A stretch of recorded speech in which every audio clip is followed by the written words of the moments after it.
Hello and welcome back to Marineford TCG. My name is Joe. Drink of the day is the return of the cold can of Red Bull. And this morning we got confirmation on how the Roger promo as well as the McDonald's promos from Japan are going to be released in the West. They're coming sooner than you think. And in addition to that, yesterday we had the reveals of the leaders from OP14. We'll get on to why there's a little bit of skepticism about these, whether they're actually real or not, or just fake leaks. But first, this video is sponsored by these nuts. Got him! But first, Roger and the McDonald's promos. So these are going to be distributed at your LGSs in, I think, the first time I've seen this. In December, we're getting an extra promo pack being given out to the LGSs, and it's going to contain some amount of these promos. Will it contain all of them? I've got no idea. Normally when they release a bunch of these, you get one in a pack, but I really hope this pack does just contain all 6 of these. And also, more importantly, we're getting the Roger. So this Roger is a significant buff for the Roger leader, as well as UP Luffy. He really likes this too. And the fact that we're getting this as soon as December, it's what, 3 weeks after OP13 comes out, roughly speaking. I bash Bandai a lot in some of these videos and comments, just for how poor their promo distribution is. But you got to give them credit on this one. 3 weeks after release is pretty much the same sort of cadence that Roger had in Japan, which is great. I'm also super glad this is being distributed at LGSs rather than through a regional promo or something like that, so that more people who play the game casually, don't go to regionals, can get these, and also the price should be a lot less. So big ups to Bandai on that one. And not only are we getting the Roger, we're getting these 6 McDonald's promos. These were never actually given out in McDonald's in Japan, but they were originally intended to be. It got cancelled because of, I believe it was a Pokemon promo giveaway that just turned into scalper heaven McDonald's Japan. So they'd already planned to do this One Piece one. And they were like, let's can it. And these are being given out, I believe, again, in LGSs out in Japan. So that's pretty cool. I don't think any of these cards are really game changers. This Chopper and this Nami, neither seem very good. The Ace, I could see seeing play in Ace Gate, but I think in RU Ace, this effect is just not great. I'd always rather play Marco, and I think I'd rather play Cavendish before this as well. Shanks doesn't really have a home. You could play this in Roger, but what's the point when we're getting the other 8-10 Roger, Roger Pirates card in this same pack? The Sabo is probably the one that I think is the most interesting. I think in Red Black Sabo, this could be pretty decent. Being able to play it on 4, if you took on 3, you can take again with this guy's effect. And sure, you'll be at 3 life, and you'll lose 1,000 cards to Pudding. But if you're not playing against a Pudding deck, you become a 6k leader immediately, and this guy goes to a 7k blocker, super early. So he can probably get some value in blocking as well. I think this card's reasonably promising. Is it worth playing? We'll just have to see.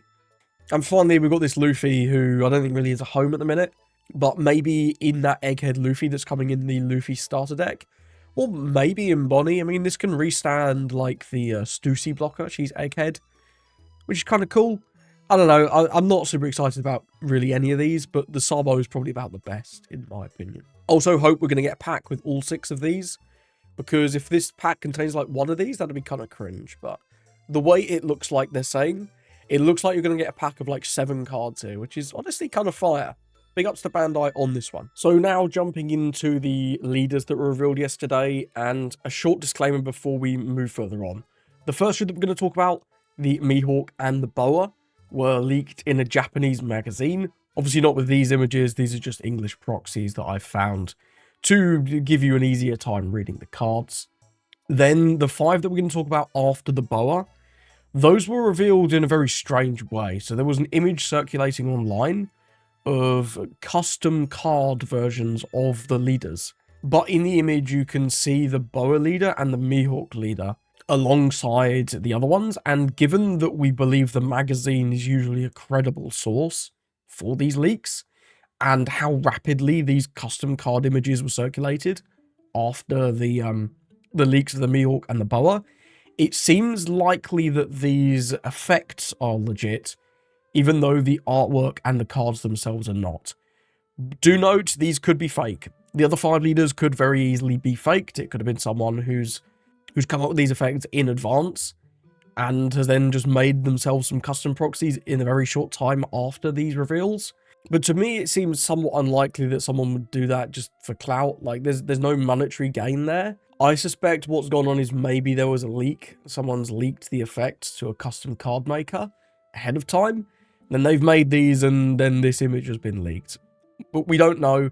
I'm going to discuss them as though they are real, but do note, take all this with a grain of salt. Other than the first two, which the magazines in Japan, they're usually pretty credible sources. Starting off with the two that we are more confident in being legit. Mihawk, 5/5/7 Warlords. And in fitting with Mihawk's brand, if your opponent's leader has the slash attribute, he gains 1000 power. So what leaders will this be good against? Well, actually a surprising amount. Unfortunately not Emu or Ace, which are really the big two. But against Zoro, you get 1000 power. And against sort of a bunch of the leaders that are just below the top meta, this is going to be live as well. Roger is slash, Shanks, RG Smoker. The VV, I've covered her up here with Rayleigh, but I promise she is slash. Rayleigh, he's pretty good in OP13. Again, not top meta, but viable. And he's slash. And the same with Zonji. So into a bunch of the meta, you are just a 6000 power leader with 5 life. Pretty good. And in addition to this, you have the fact that activate main once per turn. You can rest one of your cards. If there is a character, the cost of 5 or more, you restand 3 Don. And then you cannot play characters for the rest of the turn. So this kind of reminds me a lot of RG Smoker. Whereas RG Smoker can then use that Don to play more dudes to keep developing board, Mihawk's either got to use it just for attacking or for events. So I'm wondering if the events in the set, I'm going to push him heavily towards those. Also worth noting, this says you may rest one of your cards. So you can rest a character, you can rest a Don, you can rest a stage, you can rest all sorts for this. At a very baseline, you can rest 1 Don and then stand 3 back up. So that's basically Smoker's effect. But with that condition that you then can't play characters. Seems a bit weird. I've seen a lot of people poo-pooing this leader immediately. But in a vacuum, having seen none of his support, I actually think the leader effect is quite strong. Randomly into other slash leaders, you're just going to have an extra 1000 power, which is brilliant for both offense and defense. And we've seen the power of Smoker with those 2 extra Dons. And oftentimes you would use things like Mole Pistol as well in Smoker with those extra Dons. So we'll see. Obviously going to be support pending, but here are a couple of the cards that you might want to use. The Mihawk blocker, I think, is almost certain to go in. As well as the Perona Searcher. Mihawk is a slash leader, so you get to use Perona. And this is one of the better searches we've seen in a while. With the Mihawk blocker as well, you can play him, restand 4, then rest something to restand 3 more, so you can have potentially 7 Don active if you would say rest a Perona Searcher that you've got sitting on your board. I've been on the receiving end of that play so much in RG Smoker that it can't be bad, right? It can't be bad. In addition to that, we do have the 5+ Smoker, of course, is a fine option. One thing to note, though, is because Mihawk is not a supernova, you cannot run Cavendish, and that is one of the best green cards in the game. So, interesting. It'd be interesting to see how a green deck sort of mono green survives without Cavendish, but we'll see. In addition to that, if you want to play some events, you could try things like Electrical Luna. There'll be other ones as well. Of course, Dead Man's Game will be very viable in a deck like this. Maybe even Radio Knife if you need a bit of removal. And one funny combo that people have come up with is you could use Noah's Ark to rest all your opponent's characters, and then use the leader effect to rest your Noah's Ark to get more value out of the Noah's Ark. In general, I think if this guy gets a stage, that would be really nice, just to have something there that your opponent can't really interact with, that you can just tap to get those 3 Dons back. Seems like it'd be a logical synergy for this effect. Obviously, all these leaders are going to be support pending. You never know. In set 12, I thought Rayleigh was going to be crap because his leader effect looks crap. But then they revealed all the support and he got like 24 2Ks, 1000 searches, and a 3-cost Luffy that plays another 3-cost, which was crazy. So obviously we will need to see the support as the reveals happen, but I actually think this Mihawk could be quite good. Moving on to Boa, and I've seen a lot more excitement for this one. Maybe it's just because Boa is a popular character, but anyway, 4 life, blue, yellow, Warlords, and Kuja. Opponent's turn, when you play a character, you get to draw cards. So this is a bit of a strange effect. We've not seen anything quite like this, but this is going to proc, for example, if you were to get a Kikunojo trigger. It says play this card, so you would be playing the Kikunojo, so you should get to draw a card. Alternatively, if you had this Nami on the board and your opponent activated its on KO, you get to play a character with 6000 power, So if you do play a character with 6,000 power, you will get to draw a card. This will allow you to keep up your hand tempo whilst playing more guys on your board, which is actually pretty cool. We currently don't have a ton of ways to abuse this effect, like I say, outside of triggers and this Nami, but you've got to imagine that some of the Kuja pirates in this set are going to have either on KOs like the Nami, maybe a lot of triggers, or some other way to play guys in your turn. Maybe like the Shut Up and Come event that Chopper has. We'll have to see. Second effect is Don X1 once per turn when one of your Amazon Lily or Kuja Pirates type characters with 5,000 base power or more would be KO'd, either by an effect or in battle. Your opponent has to take a life to their hand. Somewhat similar to Koala, but just kind of different. Koala punished your opponent for playing big guys, which into some decks was very, very good, but into other decks, things like GP did literally nothing. Boa punishes the opponent for playing board, which every deck wants to play board, right? There's very few decks that just attack face. There's always a time, even Giga aggro decks, there's always a time when they want to aggress board. And also, we do have a couple of Kuja Pirates and Amazon lead blockers that can sort of force the issue. And these two in the middle are probably the cards I'm highest on for this leader, especially the ST17 Boa blocker. 4/6 blocker that, once again, when you block with it and it goes down, will activate this effect, but also gives you a top 3 stack, can put them on the bottom if you don't like them, which is great, and gives you the Don on your leader that you need for this effect. This Boa seems like an instant 4 in this deck. Presumably this is going to be some kind of Kuja tribal, or Amazon Lily tribal, so this just seems like a really good 4-Don play. Nice blocker, can activate your effect, gives you a bit of extra consistency in that top 3 peak, and again, gives you the rested Don that you need. Seems like a no-brainer. In addition to that, for the short time that they are in format together, maybe you could play the OP1 Boa blocker. Finally, this card could be good. Especially if you have a Don on this character as well, as your leader. You can block with this, draw a card, let it go down, and then burn. That's a really big power play, right? You get a burn and a draw and a block. That's not too bad. And though that could actually combine pretty well with the 6-cost Boa from the woman sets, because that card gives you rested Dons, right? You could bottom maybe your Gloriosa Searcher, put a rested Don on your leader to proc her effect, and put a rested Don on your 4-cost Boa blocker to proc her effect. Seems pretty cool. And again, the reminder that we do already have the Amazon Lily Searcher in the Gloriosa from set 7. And we also have Sengoku, so if there are enough just good Boas, you can even run double searches. Because Sengoku searches for Warlords. In addition to those ones, there are a couple other Boas. Of course, you've got the classic OP07 Boa with the freeze. It's okay. I don't really see any particular synergy with this leader, outside of just being a Kuja Pirates. But it's fine. The promo Boa could be one to watch. I don't think this effect is too crazy, but giving all your Kuja Pirates an extra 1,000 power, if this is a Kuja tribal deck, could be pretty good effect on the board. And also, people have been going crazy over the yellow one. This is low-key the one I'm least interested in, because most of the support for this, most of the old support for this leader is blue. Like, all these old Amazon Lily cards, they're all blue. So, I'm not that high on this Boa, because most of these blue cards don't have triggers. But if we get enough trigger cards, maybe if all the new Kuja Pirates are yellow, which seems somewhat likely, this could be good. And the price of this one's been going crazy. Don't buy this. Don't buy into the hype. We haven't even had this officially confirmed by Bandai yet. This one is one of the 2 that was revealed in the magazine, but it's not 100% official confirmed yet. And even if it is, we don't know that this card is going to be good in this deck. So definitely don't buy this at the stupid price it is at the minute in America. But these are some of the cards that could synergize with Boa. Also worth noting that we have Perfume Fema for Unblockable, which will be relevant into decks like Emu and Ace.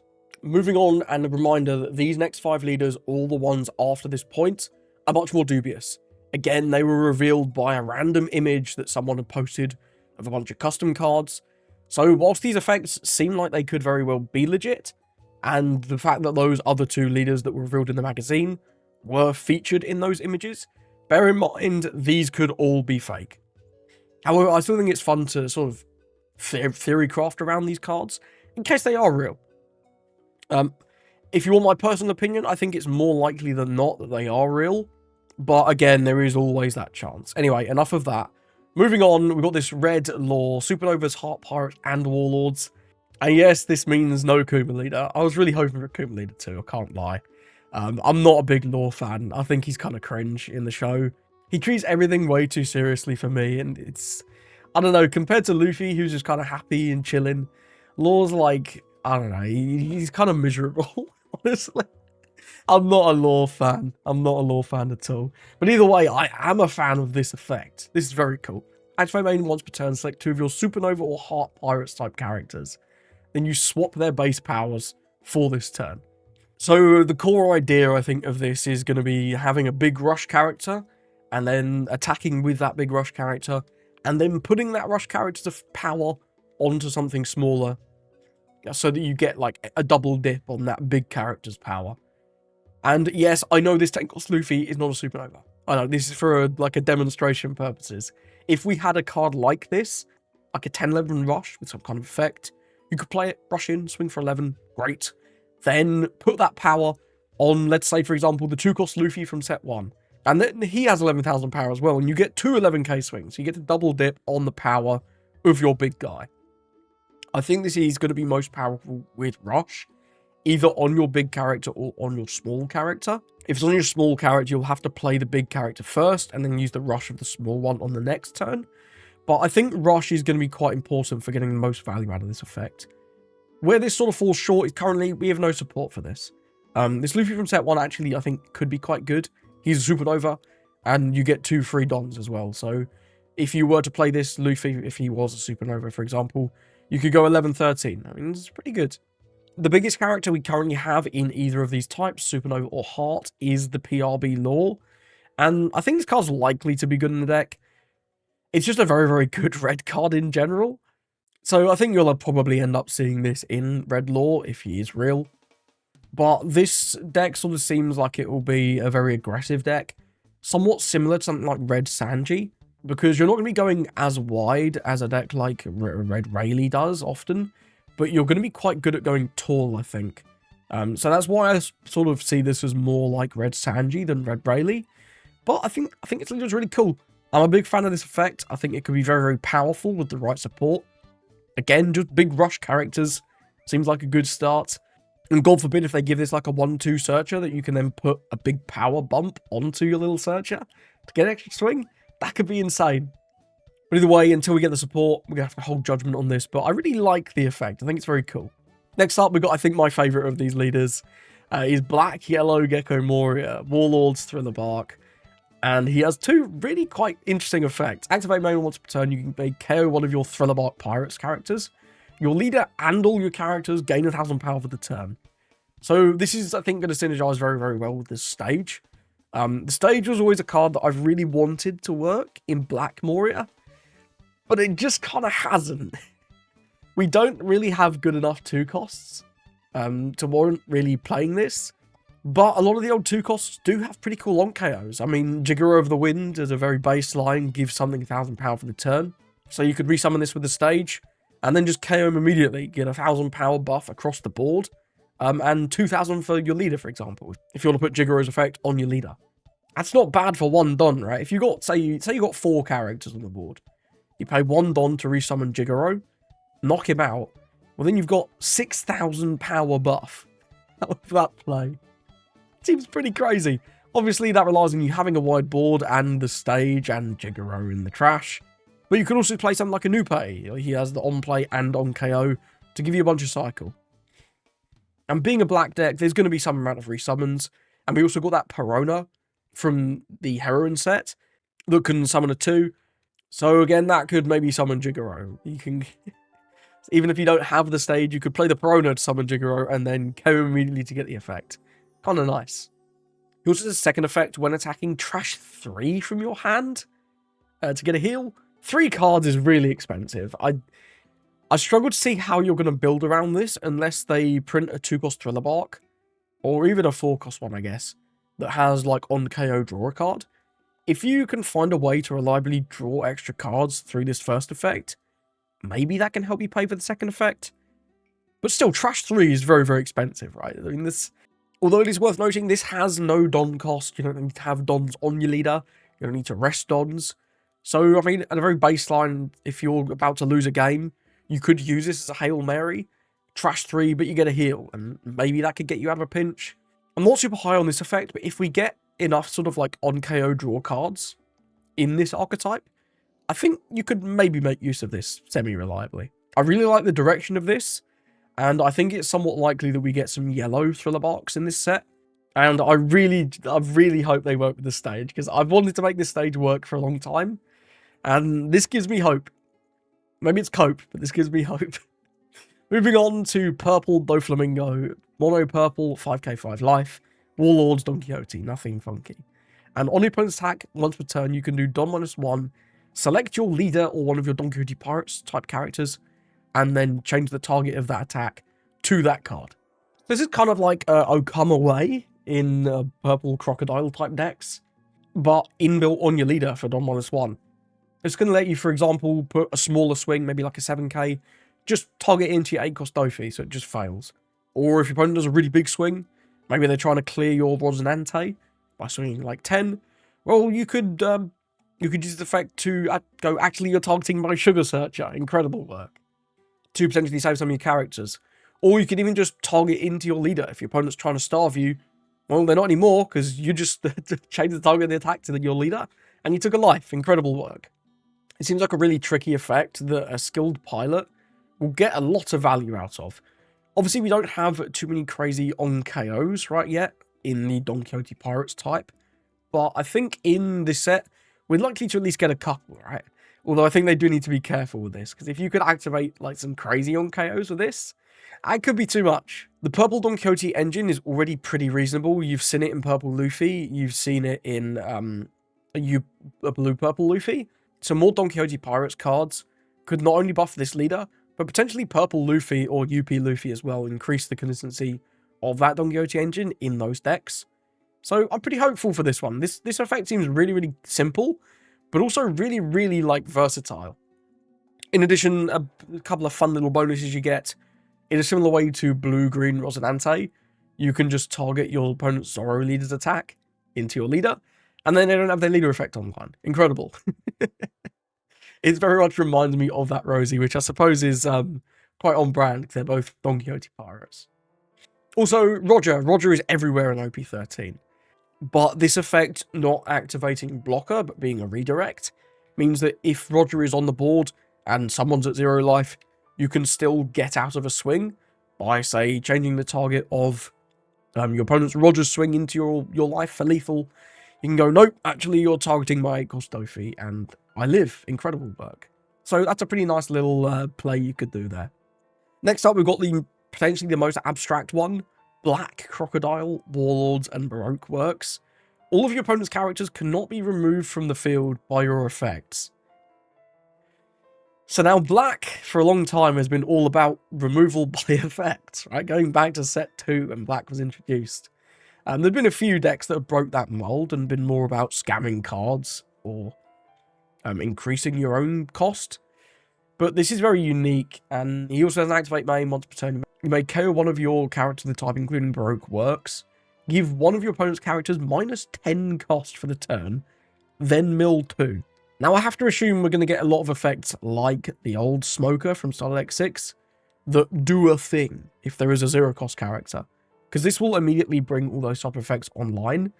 And this sort of belief is sort of further enforced by the double finger that we got in the Heroine set, where on play, if there's a character with a cost of 0 or 8 or more, you get to draw a card.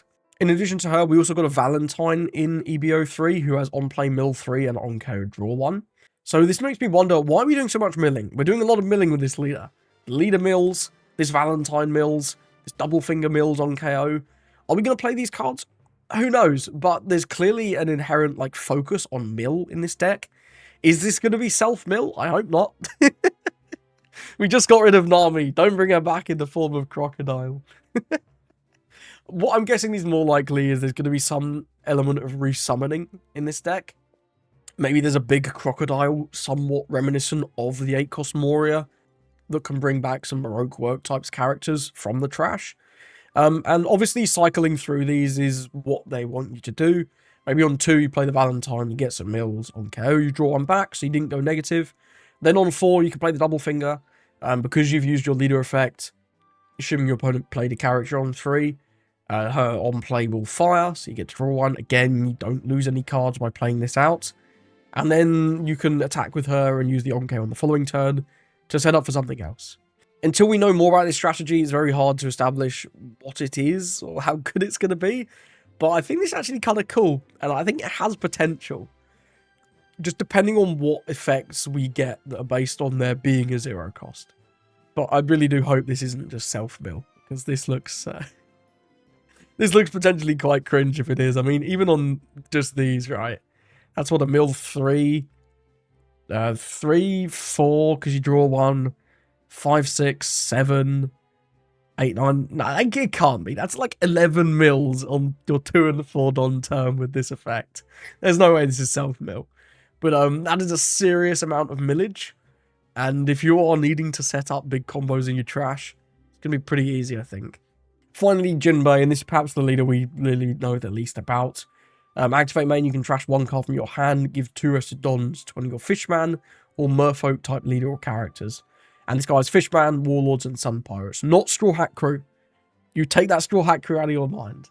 We really don't have any Fishman type cards that would synergize with this deck just yet. There's a couple of Jinbeis. We've got the banned Jinbei and the new Jinbei from PRB.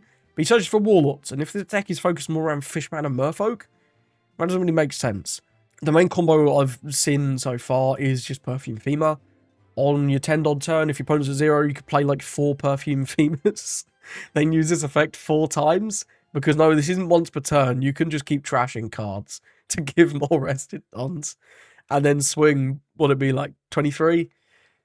I mean, it's pretty good. If you can get your opponent down to 0, that's probably going to go through. Even against UP Luffy, 23 is a big number. So that's kind of a cool combo. How often is that going to come up? Very rarely. But I think Perfume Femur are very likely to be good in this deck. And being able to double dip on the value just when you're going for game is pretty nice. So that's it for today. Thank you for watching. Let me know, what do you think of these leaders? Do you think they're real? Again, I'll put a disclaimer at the end. I don't want anyone to say this is misinformation. These leaders may well not be real. The reason we think they're real is because they were distributed in an image very, very rapidly after the magazine leak of the Boa and Mihawk leaders, and they had the text right on the proxies. Again, these are custom cards. These are not official cards. They are not the official arts. However, it seems like someone may have had a leak of the leader's effects from OP14, and as a result of the Boa and the Mihawk custom cards having the right effects on them, we think it is potentially likely that these are real. But again, this could all be fake, and then this video would be pointless. But I had fun anyway, and I hope you did too. Thank you for watching, and I hope you have a lovely rest of your day.